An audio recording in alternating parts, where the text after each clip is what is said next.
Pandian store serial இன்னைக்கான எபிசோடில் பாண்டியன் வந்து கோமதியோட அண்ணன் கையை பிடிச்சி ரொம்ப தேம்பி தேம்பி அலறாரு. அப்புறம் கோமதி கூட நம்ம 2 பேர் குடும்பமும் எவ்வளோ பிரச்சனையில் இருந்தாலும் தங்கச்சிக்கு ஒன்று ப்ராப்ளம் சொல்லி வந்தால் என்ன அப்படின்னு சொல்லிட்டு நம்ம 2 பேருமே ஒரே ரத்தம், உனக்காக நான் என்றைக்குமே நிற்பேன் அப்படின்னு சொல்லிட்டு அவர் வந்து வீட்டுக்கு கிளம்பிடுவார். அதுக்கப்புறம் பாண்டியன் ஃபேமிலியில் இருக்க எல்லாருமே காரில் வந்து இறங்குவாங்க. அரசி வந்து அவங்க அப்பா அம்மாவெல்லாம் ஹக் பண்ணி அழுவாங்க. கோமதி கூட அவங்க அம்மாவை ஹக் பண்ணி அழுதுட்டு இருப்பாங்க. அதுக்கப்புறம் எல்லாருக்குமே ஆரத்தி எடுத்து வீட்டுக்குள்ளே போங்க அப்படின்னு சொல்லி வீட்டுக்குள்ளே எல்லாருமே சாப்பிட போகும்போது கோமதி மட்டும் உட்காந்து அழுதுட்டு இருப்பாங்க. பாண்டியன் வந்து கோமதிக்கு ஊட்டி விடுவாங்க.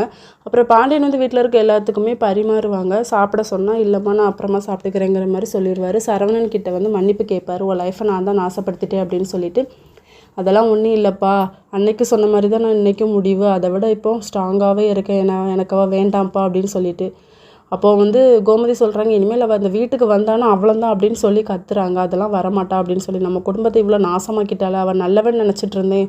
முதல்ல கூட அவன் மேலே கொஞ்சமாக பாசம் இருந்துச்சு, ஆனால் இப்போ ஒரு அளவு கூட கிடையாது அப்படிங்கிற மாதிரி சொல்லிடுறாங்க.